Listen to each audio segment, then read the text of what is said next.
Pacar mah nggak ada sakit. Sakit.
Oh ya, Pak. Assalamualaikum warahmatullahi wabarakatuh. Waalaikumsalam. Waalaikumsalam warahmatullahi wabarakatuh, Ustaz. Wabarakatuh. Oh ya, suara saya jelas ya? Jelas, Ustaz.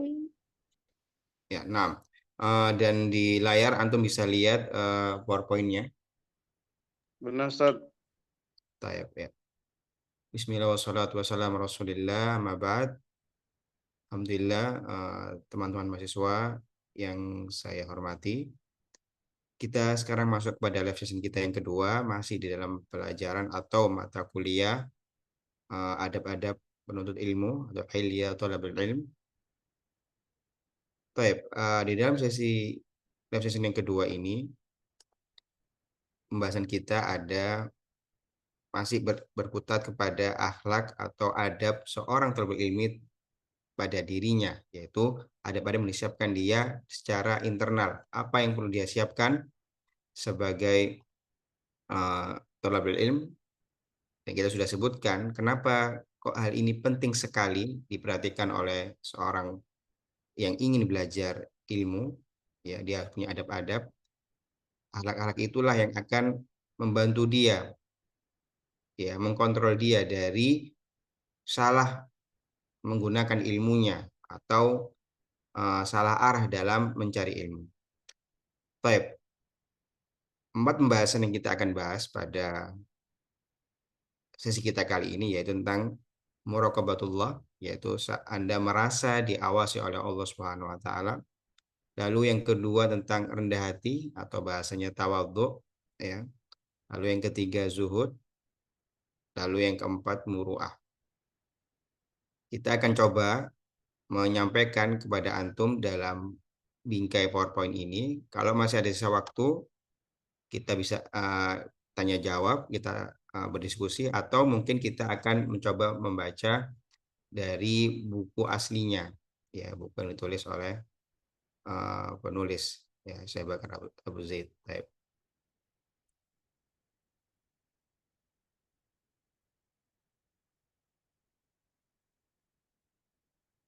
Nah, merasa diawasi oleh Allah, ya, kita aturkan, kita bawakan ayat Allah berfirman di Al-Quran, wa inna rabbaka la ya'lamu ma tukinnu suduruhum wa ma yu'linun. Sesungguhnya Tuhanmu, Allah Subhanahu wa taala, mengetahui apa yang mereka sembunyikan dalam dadanya dan apa yang mereka nyatakan. Ya, yang menjadi akidah kita sebagai seorang muslim, kita tahu bahwasanya Allah Maha mengetahui. Tidak ada gunanya kita menutupi sesuatu, mungkin kita mampu menutupi hal itu dari manusia, tapi Allah Subhanahu wa taala tahu apapun yang terlintas di hati kita, ya, apa yang di pikiran kita. Allah mengetahui apa masa depan kita, masa lalu kita. Maka muraqabatullah, merasa terawasi oleh Allah, adalah hasil dari akidah yang tertanam kepada kaum muslimin. Kalau mereka tahu bahwasanya Rob mereka, Tuhan mereka, Maha mengetahui, maka seyogyanya seorang muslim itu merasa diawasi oleh Allah Subhanahu wa taala. Ini satu poin juga yang membedakan kita kaum muslimin dengan yang di luar sana.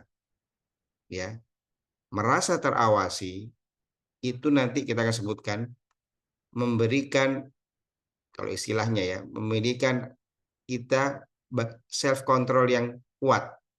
Ya, maksudnya mampu mengendalikan diri. Karena apa? Merasa diawasi. Tidak perlu ada CCTV, tidak perlu dicek terus sama atasan, tidak perlu selalu diawasi oleh gurunya.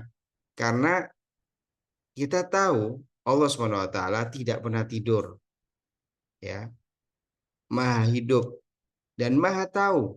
Maka bagaimana kita bisa luput dari ilmunya Allah? Tidak mungkin. Kalau seorang muslim yang memiliki ketakwaan yang tinggi, tahu hal ini, ya, maksudnya Allah Maha mengetahui, maka dia selalu merasa terawasi dan ini menghasilkan ketakwaan. Dia nggak berani berbuat yang haram walaupun dia sendirian di dalam ruang yang tertutup, ya, yang sudah dimatikan lampunya. Hal itu semua tidak dapat menghalangi ilmunya Allah. Allah Maha tahu apa yang kita lakukan. Ini nanti hubungannya, korelasinya dengan kita sebagai thalabul ilm. Nanti kita akan coba jelaskan. Baik. Ayat yang kedua dalam surah Taubah ayat 78. Alam ya'lamu annallaha ya'lamu sirrahum wa najwahum wa annallaha 'allamul ghuyub. Tidakkah mereka mengetahui bahwasanya Allah mengetahui rahasia sir. Dalam bahasa Arab artinya rahasia. Wa najwahum, bisikan mereka. Ya mungkin ngomong ya kepada orang, ya tidak diketahui orang yang lain, bisik-bisik sama temannya saja. Allah Maha tahu. Wa anallaha 'allamul ghuyub. Allah Maha mengetahui hal-hal yang gaib. Ya bahkan diceritakan dalam sebuah hadis ya bagaimana seorang wanita ya ingin meminta fatwa kepada Rasulullah SAW tentang uh, suaminya yang hendak menceraikannya. Aisyah yang saat itu ya berada di dekat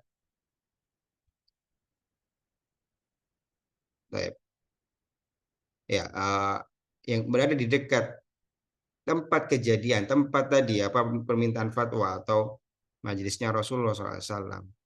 Itu saja tidak terlalu terdengar apa yang dibicarakan, ayat tersebut, apa yang ditanyakan, apa yang dimintakan fatwanya itu. Tapi Allah Subhanahu wa taala setelah perempuan itu mengungkapkan syakawanya, untuk keluhannya tentang masalah rumah tangganya, Allah menurunkan wahyu. Yang dekat Aisyah, manusia ini tidak tahu, samar-samar dengar mau ngomong apa sih itu, cara apa sih. Tapi Allah Maha mendengar, Maha mengetahui. Diturunkan ayat yang itu menjadi jawaban dari permasalahannya. Nah, ini bukti bahwasanya Allah Subhanahu wa taala, Tuhan kita Maha mengetahui. Ya, jangan dikira kalau kita sembunyi-sembunyi melakukan sesuatu Allah nggak tahu. Allah tahu.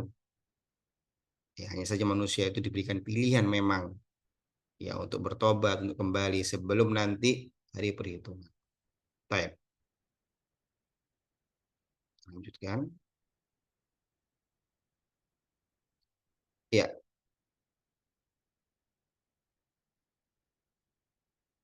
kaitan muraqabatullah dengan ilmu Allah.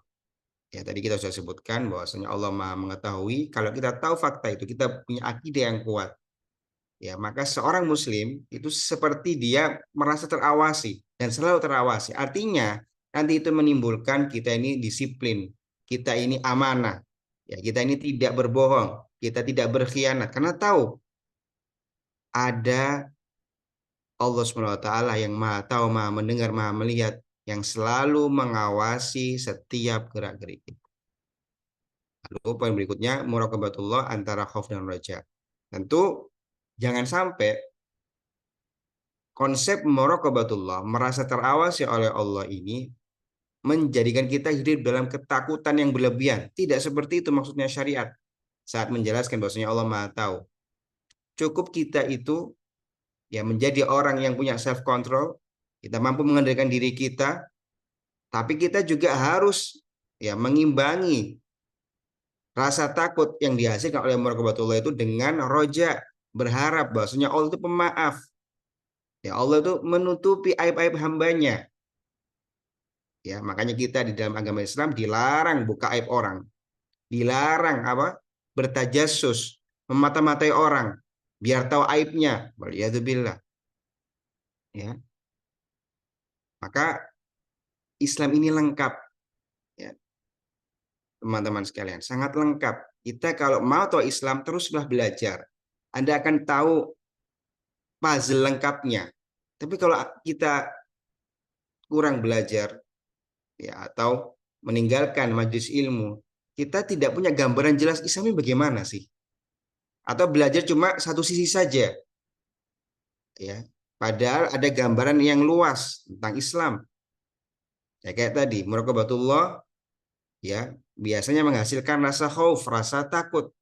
Tapi kalau Anda berhenti belajarnya sampai di sini, maka nanti khauf saja. Anda hidup dalam ketakutan. Ya, padahal bukan itu maksudnya syariat. Anda punya mampu mengendalikan diri, mampu membawa diri, tapi rasa takutnya jangan sampai gulu atau berlebihan membuat Anda jadi apatis. Jadi Anda melihat sesuatu itu negatif. Tapi ada roja, ada optimistis. Maksudnya Allah Maha Pemaaf. Kalaupun kita berdosa, ya kita mengakui dosa kita pada Allah Subhanahu wa taala dan minta maaf, Allah Maha Pemaaf. Ya. Baik. Saya kira itu jelas. Nah, kita lanjut ke poin berikutnya. Nah, efek muraqabatullah apa? Ya, kita punya self control, kita bisa mengendalikan diri. Ya, kita juga menjadi orang yang bisa menuju ke istiqomahan. Maka agama ini, teman-teman sekalian, adalah agama ilmu. Ya, bukan agama pingin jadi orang baik, pergi semedi kemana. Ya, pergi bertabah kemana. Duh, ada jalan normalnya, tidak perlu hal-hal seperti itu. Belajar, dengan belajar Anda tahu berapa ilmu. Ilmu tadi A, B, C, D itu menghantarkan kepada peningkatan kualitas Anda sebagai insan kamil. Terus seperti itu. Nah tadi ini, muraqabatullah menghantarkan Anda punya khauf, punya rasa disiplin, mampu mengendalikan diri. Lalu kalau sudah mampu mengendalikan diri, menjauhi yang haram, ya, melakukan perintah-perintah Allah dan Rasul-Nya, menuju mana nanti? Ke istiqomahan, Shiratal Mustaqim, jalan yang lurus. Karena manusia itu wajar. Kita manusia ya diberikan pilihan oleh Allah Subhanahu wa taala. Ya diberikan kesempatan untuk memilih. Berbeda dengan malaikat, mereka tidak punya pilihan. Ya, mereka hanya bisa taat, tidak bisa berbuat error, ya, atau salah. Berbeda dengan manusia.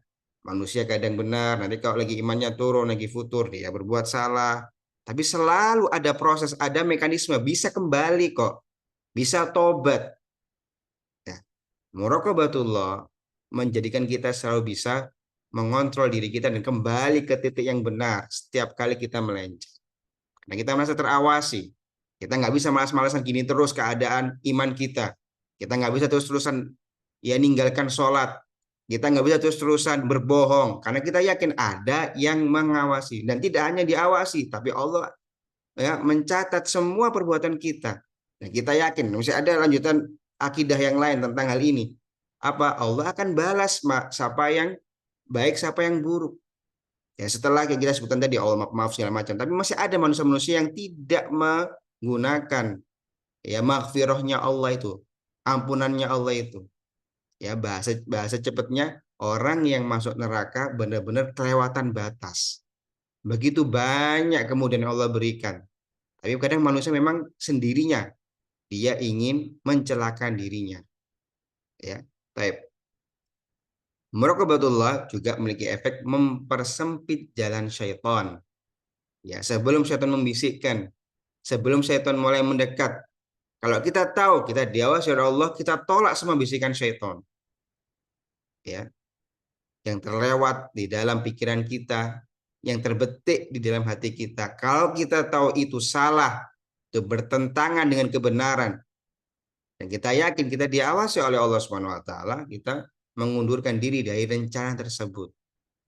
Makanya Rasulullah SAW mengatakan dalam diri kita ada sekerat daging. Kalau itu benar, maka akan benar ya seluruh amalan jasad ini, yaitu hati kita. Ya, bagaimana kita membawa hati kita. Kalau kita mampu mengendalikan hati kita, jasad itu terjaga. Ya, mau ngomong gibain orang, lidahnya mau ngomong, tapi hatinya memberikan perintah tidak baik ngomongin orang. Ya, emang dia ada aibnya, emang Anda tidak ada aibnya. Kalau Anda punya aib, mau nggak disebar-sebar? Tidak, ya sudah, maka jangan lakukan seperti itu pada manusia yang lain. Nah ini apa hati ini terjaga dengan hal seperti itu. Dan muraqabatullah ini sangat membantu kita merasa terawasi dan tidak macam-macam dalam kehidupan ini. Ya, yang lurus-lurus saja, ikuti jalan yang benar. Baik. Ya, teman-teman sekalian, tentu yang saya sampaikan di PowerPoint ini adalah proses untuk memperkaya dan merangkumkan apa yang ada di modul. Antum silakan ya terus murojaah modulnya. Ya, kalau ada yang mau ditanyakan bisa ditanyakan di grup, kita sharing, kita diskusi. Nah, kita sudah masuk marhalah atau tingkatan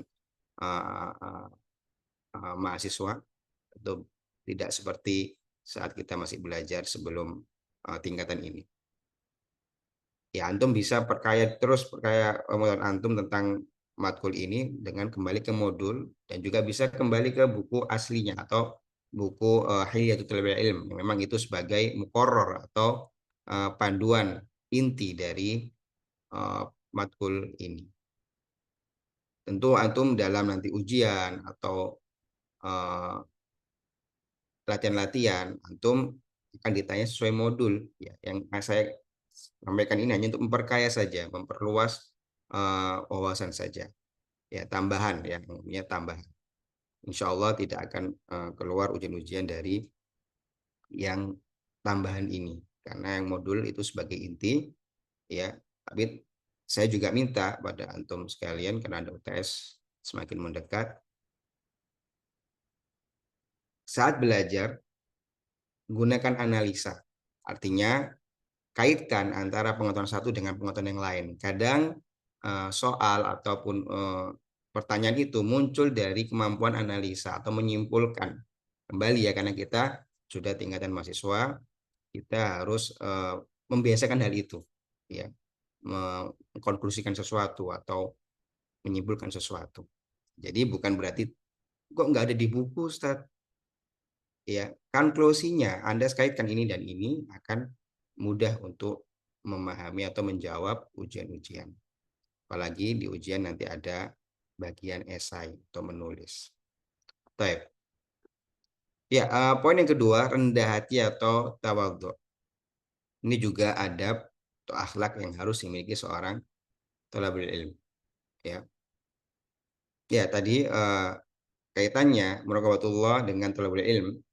Ya, seorang kalau belajar dan dia yakin ada yang mengawasinya, dia akan terus memperbaiki niatnya.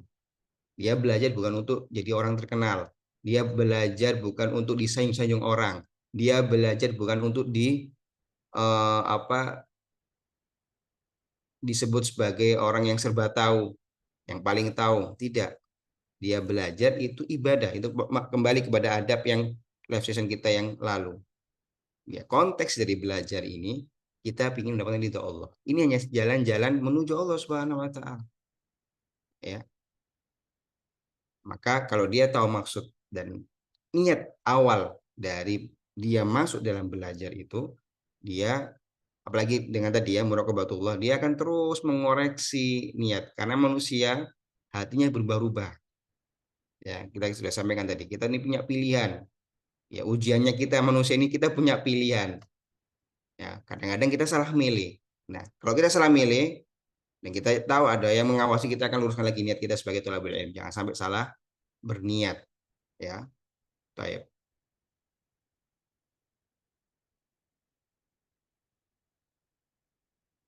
Ya. Nah, Allah berfirman di dalam surah Al-Isra 37, "Wala tamshi fil ardi maraha. Innaka lan takhriqal arda wa lan tablughal jibala tula." Ya, janganlah engkau di bumi dengan angkuh, sombong, ya. Karena sungguhnya engkau tidak akan dapat menembus bumi dan tidak akan mampu menjulang setinggi gunung. Ya, di sini indah sekali ayat ini memperingatkan manusia untuk tidak sombong. Dan bahkan cara jalan itu diperingatkan, ya, dari praktek sombong, karena apa yang di hati teman-teman sekalian itu terpancar dalam gerak-gerik kita, ya, apa yang ada dalam hati kita, emosional kita itu nampak dalam behavior kita, gimana tingkah laku kita. Dan ayat Al-Quran ini menggunakan diksi atau pilihan kata wala tamshi fil ardi maraha. Jalannya orang angkuh. Kalau jalannya saja kelihatan angkuh, hatinya ini dikhawatirkan memancarkan tadi ya sifat angkuh, dan sombong ini sangat-sangat dilarang di dalam al-Islam. Innaka lan takhriqal arda walan tablughal jibala. Ya, manusia kadang-kadang punya cara berpikir yang salah. Dipikir dia yang paling dan paling. Padahal tidak. Ya, manusia itu terbatas.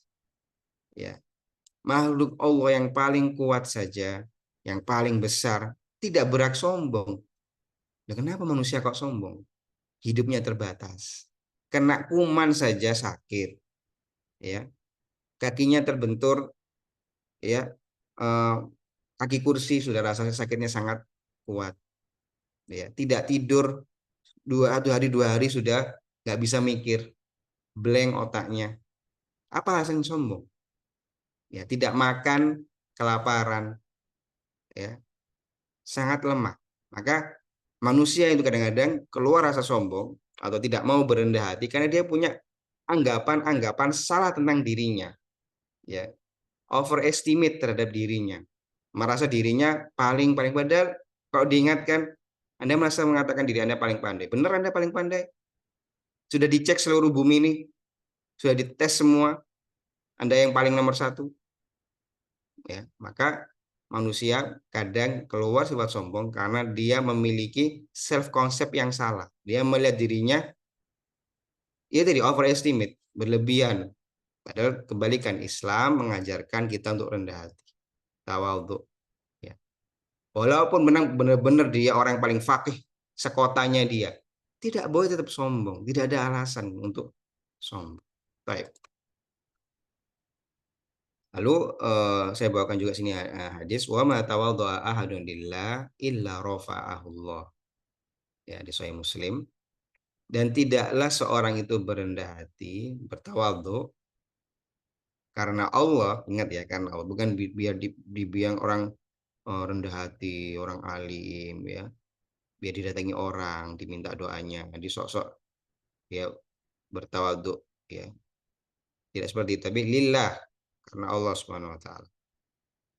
Illa rafa'ahullah, kecuali akan Allah ya angkat dirinya, ya angkat derajatnya maksudnya, ya. Jadi ya ini juga meluruskan cara pandang, ya. Indahnya Islam, ya. Kita ditarbiyah hati kita, pikiran kita. Nah, orang yang sombong ya berpikir saya ini harus sombong biar tidak direndahkan orang.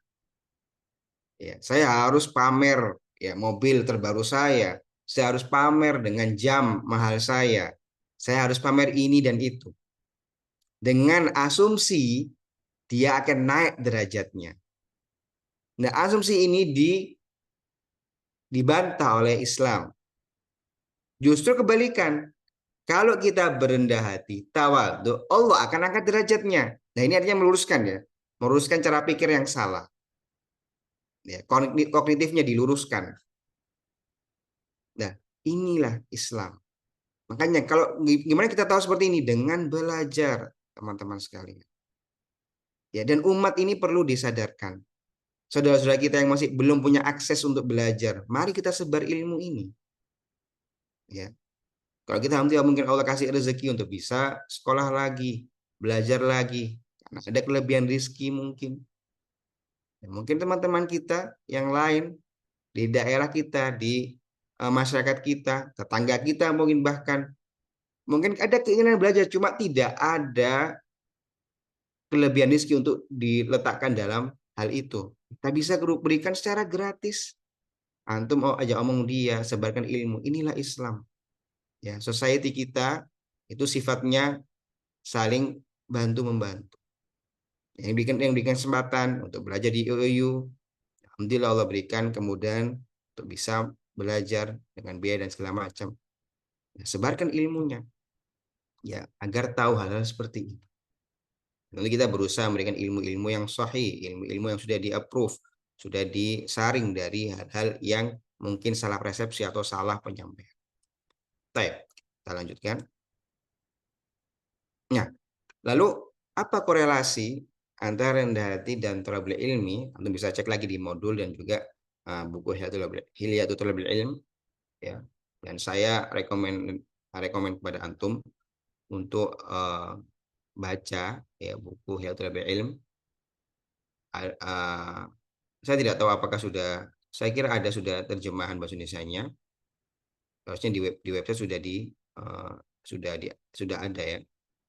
Juga ada versi bahasa Arabnya. Yang bisa bahasa Arab, ya, saya rekomendasi untuk baca versi bahasa Arabnya. Karena lebih pertama otentik, ya, karena memang beliau nulisnya dalam bahasa Arab dan kadang ada makna yang tidak bisa atau tidak 100% tersampaikan dalam translasi, itu kalau baca bahasa Arabnya langsung bisa lebih mudah paham. Tapi kalau mungkin belum ada mahasiswa yang belum berkemampuan bahasa Arab, bisa dari versi bahasa Indonesianya, dan bahkan saya kira juga ada versi bahasa Inggrisnya. Ala kulli hal, tentu mahasiswa diminta keaktifannya untuk memperkaya khazanah ilmunya, ya. Kita hadir live session ini hanya untuk membantu antum, tapi main actor atau aktor utamanya dalam proses belajar ini ya antum sekalian. Ya, keaktifan belajar itu penting sekali. Baik. Beramal dengan ilmu yang sudah diketahui. Ini juga termasuk rendah hati. Ya.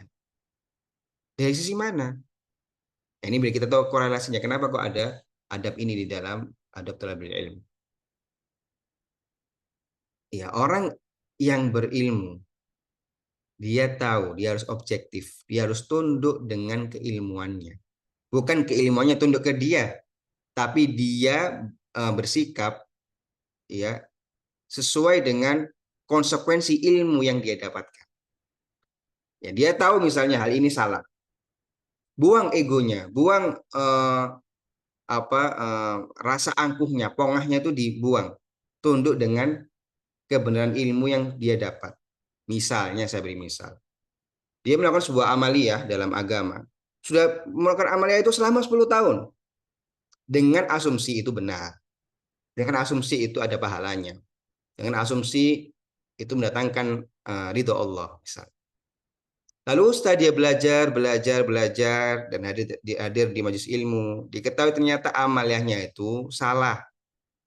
Amaliyahnya itu, atau kalau mungkin kita tidak katakan salah, kurang benar. Ada yang lebih benar, ya, yang lebih sahih, yang jauh dari syubhat, ya.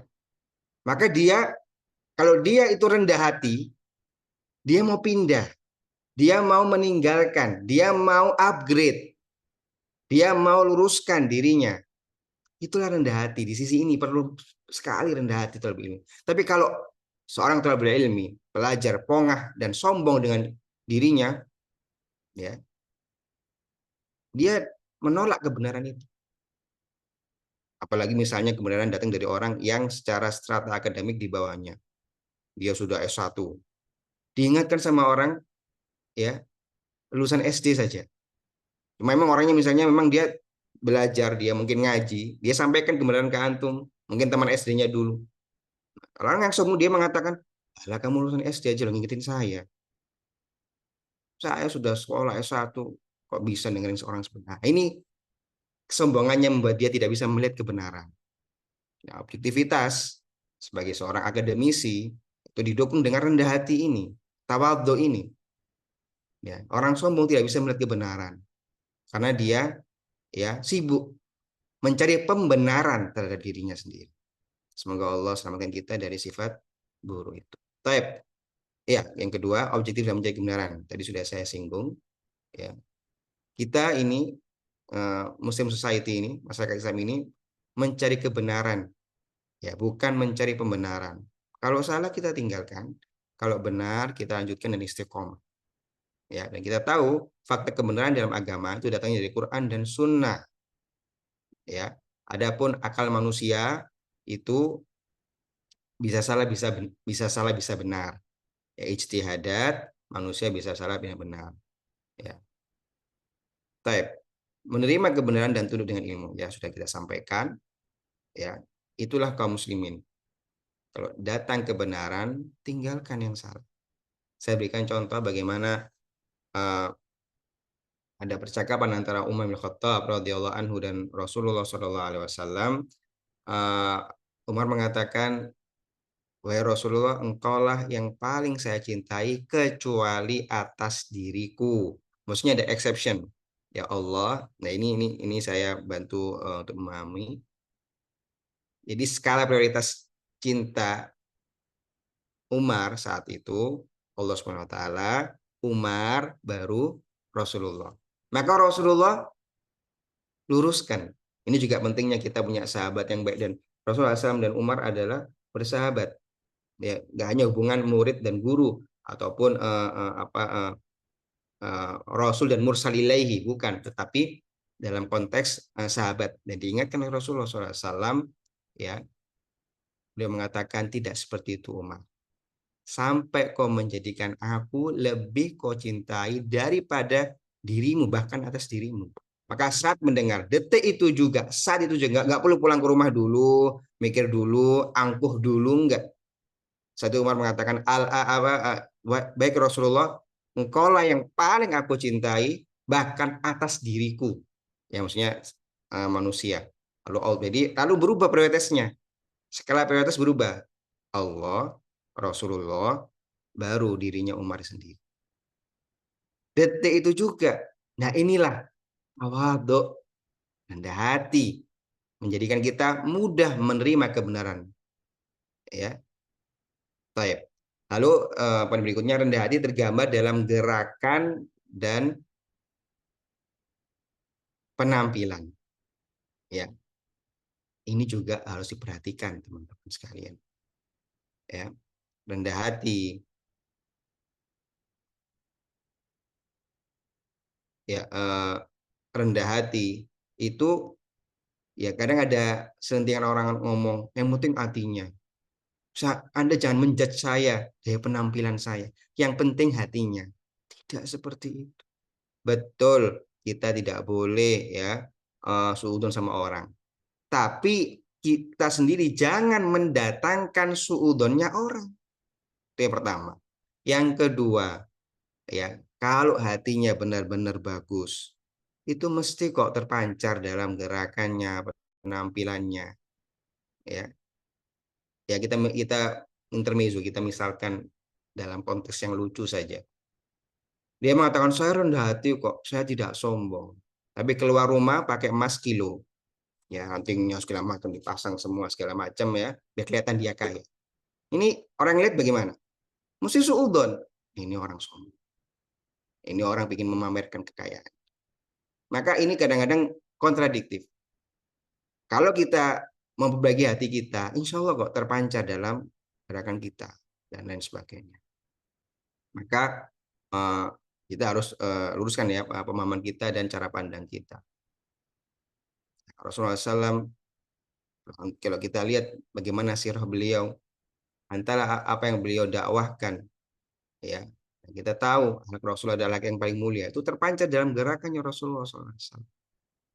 Ya, kalau ngomong itu santun kepada orang lain, ya kadang bahkan ada orang-orang Badui, ya orang-orang, ya gimana membahasakannya, orang Badui ya berkata kasar pada Rasulullah, tapi Rasulullah tidak dendam, tidak dibalas kasar. Padahal posisinya Rasulullah, beliau pertama jelas Rasul, utusan Allah, tinggi, ya tidak sebarang manusia.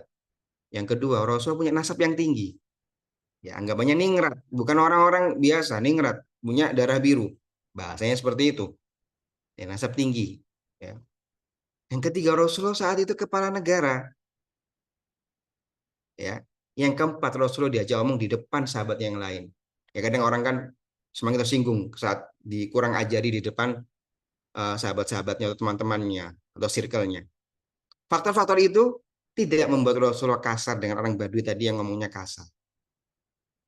Ya, berarti apa? Tergambar ketawaduan Rasulullah, rahmatnya Rasulullah ya kepada umat ini. Dari apa? Dari perlakuan Rasulullah, gerakannya Rasulullah. Ya. Begitu juga dalam masalah pakaian, masalah yang santun. Rasulullah dikatakan dari Rasulullah suka memakai pakaian yang bersih, ya, yang wangi. Dan Rasulullah juga suka menggunakan pakaian yang berwarna putih misalnya. Ya, ini bukan larangan ya. Saya selain warna putih tidak boleh, tidak nyunan, tidak. Nah di sini konteksnya Rasulullah memang suka baju putih atau berwarna putih. Type korelasi sombong dan kemunafikan. Ya, ada korelasi antara sombong dan kemunafikan. Sombong itu maksudnya bagaimana sih? Sombong itu berarti dia menggambarkan di hadapan manusia apa yang tidak sesungguhnya. Sebenarnya nggak kaya-kaya banget sih. Cuma biar kelihatan kaya, dia kredit mobil, ya dia rumahnya apa dibesar-besarkan, misalnya ada juga ngutang, dia juga biar kelihatan kaya, dia beli kredit juga, beli HP yang paling mahal, ya. Nah, ini hubungan kemunafikan adalah tadi menggambarkan sesuatu yang tidak ada. Apa sih orang munafik? Apa yang di dohirnya berbeda dengan di hatinya. Nah, ini ada korelasi. Orang sombong juga seperti itu. Dia untuk memuaskan rasa ingin berbangga-bangga dirinya itu, dia menggambarkan dirinya dengan gambaran yang sebenarnya kondisi dia tidak sampai seperti itu. Nah, ini dari sisi sini ada benang merah antara sombong dan kemunafikan. Orang munafik juga seperti itu. Dia mengatakan iman, tetapi sebenarnya hatinya tidak beriman. Ya, seperti itu ya. Ada korelasi di situ. Taib. Lalu thalabul ilmi dan air yang tinggi. Ini juga ada di buku Hilyatul Ilm, bisa kembali di buku, bisa antum baca penjelasannya. Bahwasanya air itu, teman-teman sekalian, mengalir dari arus yang tinggi ke rendah. Ya, saya kira itu sudah jelas ya, pelajaran SD. Kita semua pernah mendengar hal itu. Ya, mengalir dari tempat tinggi yang rendah. Nah, orang yang sombong, pelajar atau thalabul ilmi yang sombong, seakan-akan dia itu adalah tempat yang tinggi. Air tidak akan mengalir ke dia. Maksudnya ilmu ya, misalkan air itu adalah sebagai ilmu, kebenaran. Tidak bisa mengalir karena dia mengangkat dirinya, sombong. Air tidak mengalir ke dia. Ya. Tapi saat orang tawadhu, rendah hati, dia mau mendengar, ada orang nasihatin, didengar. Mungkin nasihatin ya dia tidak selevel mungkin ya dalam benaknya dia. Tapi dia mau mendengar. Jangan-jangan ada nasihat dari orang ini yang bisa menyadarkan saya. Karena manusia, teman-teman sekalian, butuh sekali sahabat-sahabat yang baik, circle yang baik. Ya, Rasulullah SAW mengingatkan hal ini tentang pentingnya punya teman yang baik. Ya. Nah, dari nasihat teman-teman kita, orang-orang sekitar kita bisa memperbaiki diri menjadi orang yang lebih baik. Nah, orang yang sombong nggak nerima konsep ini. Walaupun dia punya teman misalnya, mungkin dia tidak ya mau mendengar. Ya karena tidak ada sifat tawadhu tadi. Maka thalabul ilmi, seorang pelajar harus punya sifat rendah hati. Ya.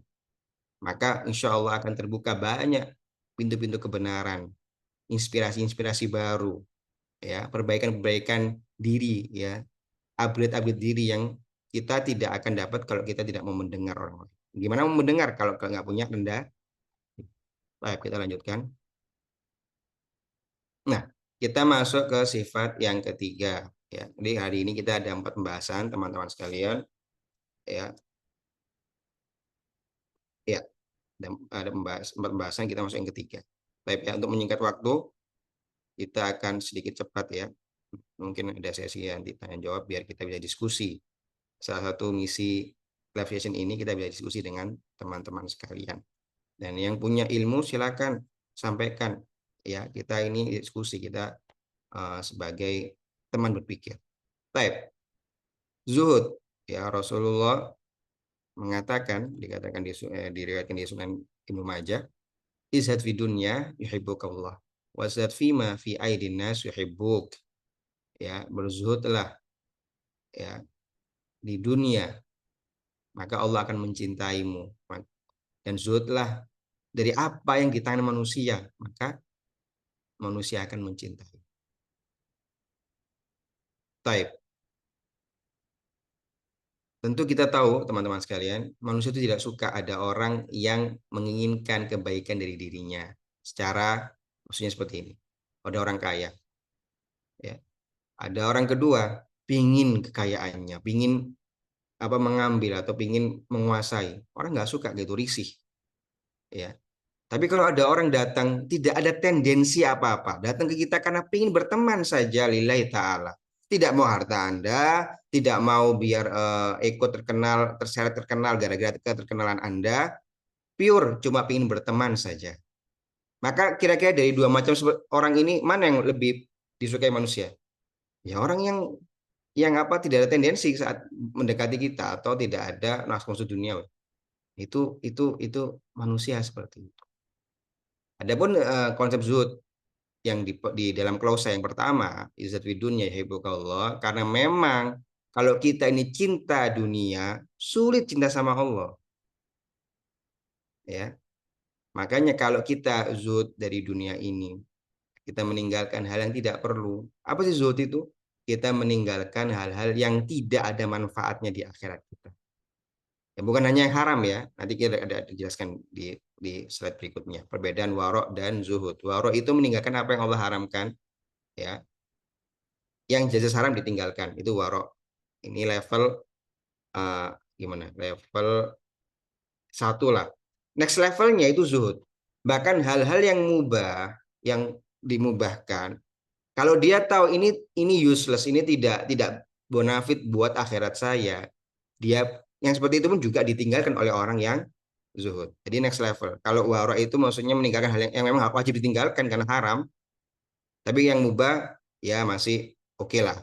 Tapi kalau zuhud, dia kadang mengorbankan. Saya bukan berarti mengharamkan yang Allah mubahkan ya. Maksudnya dia meninggalkan yang mubah karena ada hal yang bisa dilakukan dari hal yang bersifat taat. Anggapannya seperti ini. Dia punya waktu cuma sejam, ada 2 kegiatan.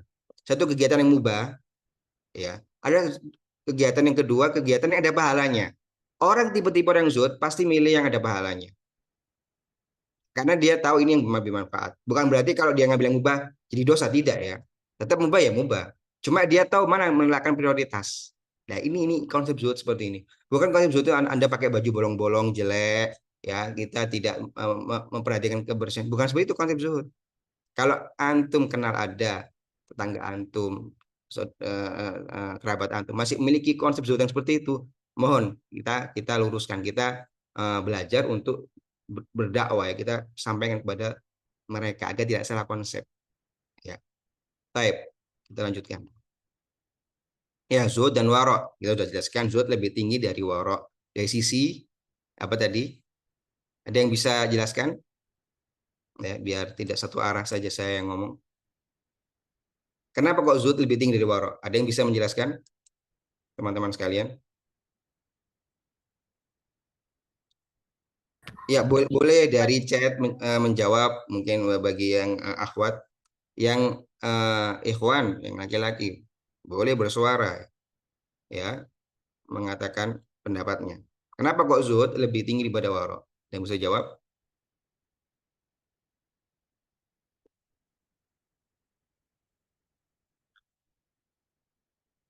Iya, betul. Zuhud ditinggalkan tidak hanya yang haram, tapi juga yang mubah. Saat terjadi apa? Eh, tumpukan. Ya. Ada 2 hajat. Ini halal sih. Cuma yang ini ada pahalanya, karena yang ini aja. Nah, itu ya. Ini yang membedakan kenapa zuhud lebih worth it, lebih tinggi, lebih mulia daripada hanya sekedar warok. Baik. Kita lanjutkan.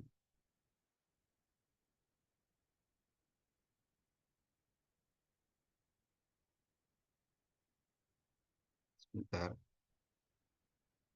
Ya, zuhud dan orang paling berakal. Ya, ini juga bisa antum lihat di buku di Hidayatul Ilm, meninggalkan apa yang tidak bermanfaat. Ya, kenapa zuhud dikatakan orang paling berakal? Karena dia tahu mana yang paling bonafit buat masa depannya. Kalau kita misalnya belajar ilmu dagang, tujuannya apa?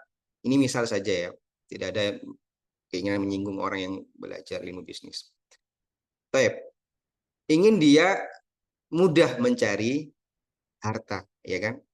Harta itu berapa lama sih, ya saudara sekalian? Harta ini paling bisa dinikmati ya puluhan tahun saja. Ya, anggap kalau kita belajar ilmu bisnis di umur 20 sampai 30, yang ngambil PhD sampai benar-benar tahu ya seluk-beluk bisnis misalnya dengan praktek-prakteknya. Lalu dia baru mulai kaya umur 35, 40. Ya, anggap umur dia sampai 70. Mungkin menikmatinya hanya antara 40 sampai 50 atau akhir-akhir 60. Setelah itu dia sudah dapat penyakit, kolesterol, ya, mulai jantung itu tidak ritmenya sudah tidak benar. Dia mungkin pantangan-pantangan makanannya banyak. sudah nggak bisa dinikmati kekayaannya. Hanya untuk 20 tahun menikmati belajarnya, dia persiapan sangat jauh. Nah, orang zuhud melihatnya lebih jauh pada itu. Itu kan cuma dunia yang sementara. Saya persiapkan diri saya untuk sesuatu yang selama-lamanya, yaitu akhirat, ya surga ataupun neraka. Maka investasinya jauh harus lebih besar karena memang waktunya lebih lama. Bukan lebih lama lagi, tidak terhingga. Maka dikatakan orang zuhud itu orang yang paling berakal karena dia tahu meletakkan prioritas. Ya, mana yang investasi yang lebih penting untuk didahulukan, dan investasi akhirat. Kayak yang saya sudah jelaskan di investasi yang sebelumnya, ya thalabul ilmi ibadah. Belajar itu ibadah. Ya, kadang ada orang belajar lama sebelum praktek sudah meninggal. Berapa banyak ada ya ada berita bela sungkawa ya telah meninggal kolega kita semester ini, kuliah ini. Belum selesai belajarnya, belum praktek sudah meninggal. Tapi beda dengan orang yang dia niatkan belajarnya untuk Allah Subhanahu wa taala. Detik itu sudah dicatat pahalanya. Ya. Tidak perlu praktek dulu. Praktek baru dapat pahala dari misalnya membantu orang ya dengan ilmunya itu. Dari proses belajarnya saja sudah masuk akunnya dia pahalanya. Karena apa? Diniatkan untuk Allah Subhanahu wa taala. Ya, ini juga hal penting. Nah, ini zuhud ya, adalah korelasinya dengan orang yang paling berakal. Baik. Zuhud dan talabul ilmi. Apa korelasinya? Ya, talabul ilmi artinya pelajar ya, teman-teman sekalian. Menjadikan para talabul ilmi ini panutan. Ya, orang yang zuhud, orang yang tadi dengan sifat yang dengan makna zuhud yang saya sampaikan tadi, orang seperti inilah pelajar yang menjadi panutan masyarakat. Tapi kalau talabul ilmi sombong, angkuh, dia katakan zuhudlah dalam hal ini, dia sendiri tidak zuhud, ya, yang ngomongnya saja atau omongannya saja seperti itu, tidak dipraktekkan, ya, tidak tergambar dari dirinya sifat zuhud, maka orang itu sulit menjadikan dia panutan. Karena salah satu bentuk perbaikan masyarakat kita berikan qudwah atau panutan yang baik. Dan ini sudah sudah dibicarakan dan juga dibahas oleh para ahli ilmu tarbiyah ya. Kadang orang tuh belajar nggak perlu sampai duduk di kuliah atau cuma melihat akhlak Anda saja, dia belajar dari hal itu. Ya role modelnya dapat. Nah, ini juga kita dakwah dengan dengan madhar atau dengan nampak akhlak kita. Baik. Yang kedua, menjauhi hal yang merendahkan keilmuannya. Iya. Ya, korelasinya orang zuhud itu tidak melakukan sesuatu yang wasting time, tidak melakukan sesuatu yang useless yang nggak berguna. Nah, orang seperti ini dengan sifat zuhud ini dia akan meninggikan, memuliakan ilmunya. Ya, saya sudah belajar, masa saya melakukan seperti ini, nggak pantas ah. Nah, ini didukung dengan sifat zuhud tadi. Lalu yang ketiga, orang yang zuhud tadi ya, dia meninggalkan hal yang tidak penting. Otomatis apa? Dia punya space time, dia punya keluangan waktu untuk belajar yang lebih manfaat. Ya, hal-hal yang tidak berguna dia tinggalkan. Hanya dia punya space waktu untuk melakukan riset ilmunya, ya pemajuan ilmunya, upgrade ilmunya. Nah ini perlu, makanya ini korelasinya antara zuhud dan thalabul ilmi. Baik. Lalu yang terakhir ya tentang muru'ah, itu kita sudah mau habis. Baik. Muru'ah. Ya, muru'ah ini nanti jatuhnya dalam banyak, bisa ditafsirkan dalam banyak sifat. Nggak buang waktu, tidak banyak main-main, ya. Bukan main haram, saya tidak mengatakan main haram, teman-teman sekalian. Kadang kita yang butuh refreshing, butuh hiburan, boleh-boleh saja. Cuma semakin orang itu kesadaran tinggi tentang pentingnya ilmu, tentang umur terbatas, tentu dia akan menyedikitkan main-mainnya tadi. Justru dia mendapatkan rasa bahagia, mendapatkan rasa senang, tumaknina, itu dari hal-hal yang berguna. Ini juga upgrade diri kita dari mendapatkan kesenangan hal untuk dengan melakukan hal yang tidak berguna, ya, dengan mendapatkan kebahagiaan saat melakukan hal-hal yang berguna. Ini next level dari sifat atau personalitas seseorang. Lalu jauhi banyak bicara, ya, karena bicara ini kalau kita tidak bisa difilter antara berita yang benar atau berita yang salah, setelah menfilter ya tentang validitinya, kita filter apakah ini yanfa atau berguna buat orang lain, tidak menyebabkan fitnah, tidak menyebabkan kegaduhan di masyarakat. Ini beda lagi. Lalu yang terakhir yang berhubungan dengan muru'ah, amalkanlah agama kita ini, ya. Akhlak yang kita pelajari dalam kelas di sini ataupun Anda baca sendiri atau Anda hadir majelis taklim offline face to face dengan ustadznya ataupun pengajarnya, amalkan semua itu. Terjemahkan hal itu dalam perbuatan kita, sebar salam, senyum, tidak angkat suara, ya. Antum ngomong sama siapa saja, orang yang lain tidak angkat suara, beradab, tidak menjadi sosok pendendam, pemarah. Karena kadang kita ini sudah benar nih akhlaknya nih, tapi ada orang aja yang kurang ajar. Seperti yang saya sebutkan tadi di cerita Rasulullah SAW dengan orang Badui.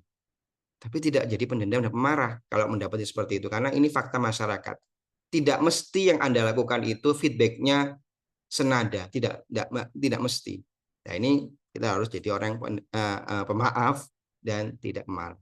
Tapi saya kira itu yang bisa saya sampaikan buat antum sekalian. Kita sudah selesai dari PowerPoint kita dan moga-moga bisa menjadi tambahan atau memperkaya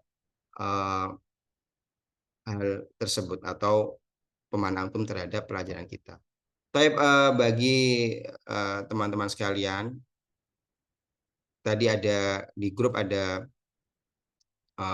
yang menjawab saya tentang masalah jadwal. Tentu jadwalnya kadang bertabrakan atau sulit digabung dengan sholat Jumat. Saya mau mendengar aspirasi antum. Apakah seharusnya jam kita dimajukan jam 10 WIB? Yang setuju mungkin bisa raise hand biar saya tahu apakah hal itu cocok buat antum. Karena saat dirubah kita nggak bisa main-main karena hubungannya sama kantor ya. Dan saya juga berikan disclaimer dulu ya. Saya posisinya di Madinah, jadi jamnya beda. Di jam saya sama sekali tidak beda 4 jam ya dengan Saudi Arabia. Tidak bermasalah ya. Cuma yang saya perhatikan antara jarak sholat subuh di sini karena di sini masih pagi. Setuju ya, kita 10 WIB cukup ya. Kelas kita insya Allah hanya sejam saja ya. Paling maksimal sejam aja insya Allah. Sisanya teman-teman boleh keluar atau live yang pingin masih diskusi, saya layani sekitar 15 menit setelah sejam itu. Setuju ya? Tapi insya Allah juga tolong disebar ya ke teman-teman lain. Kita juga sudah akan sebar di website, akan jadwalnya dikoreksi sedikit, waktunya maju setengah jam. Masih di hari yang sama, Jumat insya Allah, cuma dikoreksi ke jam 10. Ya, biar tidak yang ikhwan tidak kesulitan dalam mengikutinya. Baik, ya.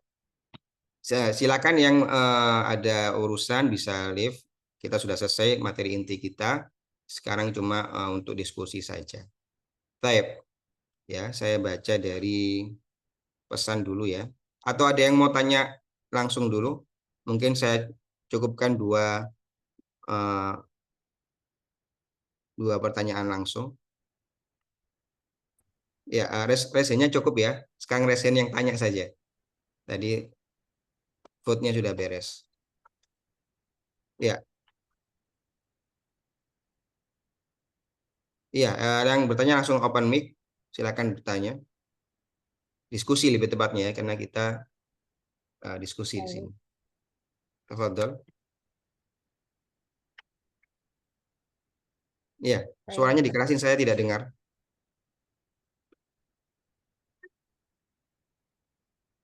Halo?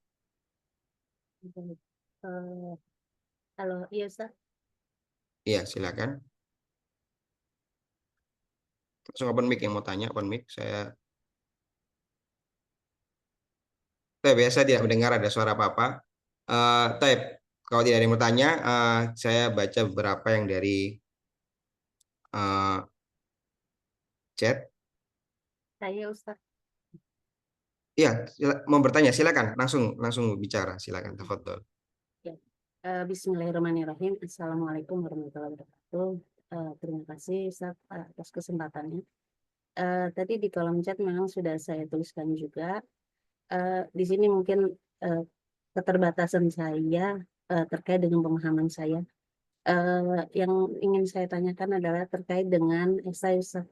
Jadi mungkin dari topik yang ada, ya betul-betul mungkin tadi keterbatasan ilmu saya gitu ya. Baik topik 1 dan 2 gitu Ustaz, mohon diberikan penjelasan, terus juga referensinya itu eh, referensi dari untuk daftar pustaka itu apakah boleh ataupun memang jika ada di modul yang memang telah disediakan oleh OU atau bagaimana gitu Ustadz. Sekali lagi Oh, untuk assignment, untuk PR-nya, PR tulis. untuk esai Ustadz, maaf, Iya, esai itu kan assignment. Iya, ada assignment. ah, Exam ah, atau assignment? Yang mana? yang Saya juga PR tugas nulis ya. yang PR nulis ya iya, yang nulis toyib. Heeh, toyib. gitu. Mm-mm. Ya, PR nulis itu ya, saudara sekalian, diusahakan untuk mencari referensi dari buku-buku atau jurnal-jurnal yang sudah terapprove. Adapun kalau ditanya apakah sudah disediakan IOU, ya yang disediakan IOU ya Hilatul Ilm. Ya, sedangkan antum masih bisa memperluas khazanah antum dari buku-buku yang di luar itu. Saya kira sudah ada yang pernah bertanya dan narahubung sudah saya sampaikan sebelum saya masuk grup kemarin. Kita usahakan untuk minimal 5 referensi ya, minimal. Ya, 5 referensi untuk membiasakan diri kita menulis. Ya, saya ulangi juga pada teman-teman sekalian, saat kita belajar jangan terlalu takut dengan nilai. Nilai itu hanya angka. Kalau kita tahu esensi belajar itu kita merubah diri. Saat kita mengetahui ilmu itu kita merubah diri. Ada yang proses ini ya dijalani. Justru mungkin dari kita itu kesulitan kita, tapi kita memaksa diri kita untuk bisa, kita jadi berkembang saat itu. Ya, jadi jangan takut salah, tulis saja dengan kemampuan. Saya akan mencoba untuk memberikan nilai yang juga sebaik mungkin buat antum sekalian. Ya, jadi jangan takut berusaha menulis referensi. Tadi saya jawabannya ya. Kalau IOU sendiri saya kira di websitenya itu tidak ada ditulis referensi ini silakan dari sini. Tidak seperti itu. Bisa dicari dari luar. Ya, antum bisa, saya kira banyak PDF-PDF yang tersebar, antum bisa gunakan, baik itu buku ataupun dari jurnal yang terapprove. Baik. Saya kira bisa menjawab pertanyaan dari saudari. Baik. Yang selanjutnya, satu lagi. Assalamualaikum, Ustadz. Salam warahmatullahi. Ya, Afwan, saya izin bertanya perihal korelasi hubungannya di beberapa modul dari Dr. Bilal ada apa namanya menceritakan tentang mazhab itu. Jadi saya agak sedikit kebingungan untuk mengkaitkannya. Mungkin dari Ustadz untuk apa Oh namanya? iya. Iya, ada penjelasan kan. Jadi Iya saya ini betul. pikir apa itu ya gitu kan. Iya betul. Gitu. Baik Jadi ya, saya agak akan itu. bantu Mohon untuk ya, ya jazakallah khair jazakallah atas khair. pertanyaannya. Baik, korelasinya di sini adalah ittiba salafus saleh dan tajarrud haq. Jadi mengikuti jalan kebenaran, objektivitas dalam mencari kebenaran dengan bermadhab. Orang bermadhab tertentu itu terserah, tidak masalah. Misalnya dia mengikuti madhab Imam Abu Hanifah, rahimahullah, Imam Malik, Imam Syafi'i, tidak masalah. Yang menjadi problem yang disinggung oleh Dr. Bilal Philip adalah saat orang itu menjadi terkotak-kotak, ya tidak mau meriset lagi, mencari kebenaran, ya nggak mau seeking truth lagi, cuma gara-gara dia terkotak dan madhab ini yang salah. Paham ya? Ini beliau singgung seperti itu. Kadang orang itu terlalu terkotak dengan madhab, dia tidak mau keluar dan berusaha mencari kebenaran. Jadi seakan-akan dia menutup mata. Pokoknya madhab Anda bilang seperti ini ya sudah, benar salah saya ikuti. Enggak seperti itu. Ya, mencari kebenaran itu Anda terus belajar. Ya, jadi jangan sampai kita berhenti belajar cuma gara-gara terkotak-kotak dengan mazhab. Saya kira jelas ya. Jelas atau tidak penjelasan korelasinya? Iya, naam. Ya, Saya ya. iya, Itu Ustaz. dikorelasi dengan Iya, ittiba'ul haq, iya, mencari iya. kebenaran, mengikuti kebenaran. Ya. Jadi nggak kaku gitu ya Bukan dalam ya satu. betul. Jangan salah Jadi nggak kaprah kaku. ya. Saudara sekalian, Iya, loh, Ustadznya bilang mazhab tidak benar. Tidak, bukan seperti itu. Artinya kita terus riset, kita terus belajar. Ya, itu yang dimaksudkan. Saya ulang dari awal. Bermadzhab tidak masalah. Seperti di Indonesia kita bermadzhab Syafi'i, ya. Tapi ingat itu hanya starter saja. Kita terus belajar, ya. Bahkan di dalam madzhab Syafi'i sendiri, para ulamanya pun kadang memberikan ini yang lebih roji, ini pertajinnya berbeda-beda setiap ulama. Walaupun setiap mereka mengatakan atau mengatakan memakai cara metodologi Imam Syafi'i. Gitu ya. Taib, jangan salah sangka, saya iya. tidak mau keluar dari room terus salah sangka dengan omongan saya. Taib, Oke lah, jazakallah khair Ustaz. taib ya. Saya kira cukup waktunya. Jadi dua pertanyaan ya. Yang ikhwan silakan sholat Jumat ya. Karena kalau ikhwan harus sholat Jumat berangkat, waktunya biar tidak mepet. Taib, saya baca satu soal saja dari atau satu pertanyaan atau bahan diskusi dari chat ya.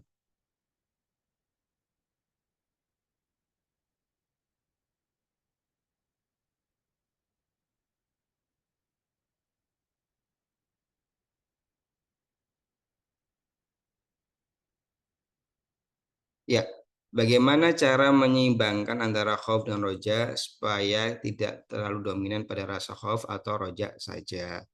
Nah, ini dengan belajar. Jawabannya lagi belajar. Ya, ada ayat-ayat yang menyebutkan azab. Ada ayat-ayat juga yang menyebutkan apa? Surga. Ada ayat-ayat yang menyebutkan Allah SWT membalas orang-orang yang berbuat zalim. Tapi juga ada dalil-dalil yang menyebutkan Allah memaafkan, Allah menutupi. Nah, saat kita belajar, kita nanti menjadi balance. Ya. Tapi kalau kita hanya mendengar yang azab-azab saja, kita ketakutan hidup ini. Ya, ini membalanskan input ilmu ini juga membantu Anda untuk membalanskan antara khauf dan roja tadi. Ya, mungkin teman-teman yang saya kira yang ETH juga ada dari divisi psikologi. Nah, itu menyeimbangkan. Kadang untuk menyeimbangkan emosional, kognitifnya juga diseimbangkan. Itu membantu karena berhubungan semuanya, emosional, kognitif, dan behavior juga saling berhubungan. Artinya itu belajar ya. Banyak langkah-langkahnya, cuma yang sekarang terdekat yang saya ingatkan, belajar untuk belajar dengan ilmu-ilmu Islam ini, terus belajar agar khauf roja Anda seimbang. Nah, ulama juga menjelaskan kadang ada khauf dan roja itu dilebihkan atau dikurangi sesuai dengan kondisi. Contohnya kita sakit nih. Kadang orang sakit ketakutan ya, takut mati, takut dijemput dulu sama malaikat maut ya. Nah, di saat itu sebagian ulama mengatakan di saat itu maksimalkan rojanya. Insya Allah Allah menyembuhkan, insya Allah memaafkan kalaupun meninggal. Nah, ini ada ulama yang berpendapat seperti itu. Kebalikannya, orang lagi getol-getolnya, waliyadzubillah, berbuat dosa, lagi lezat-lezatnya berbuat dosa, apapun untuk dosanya itu.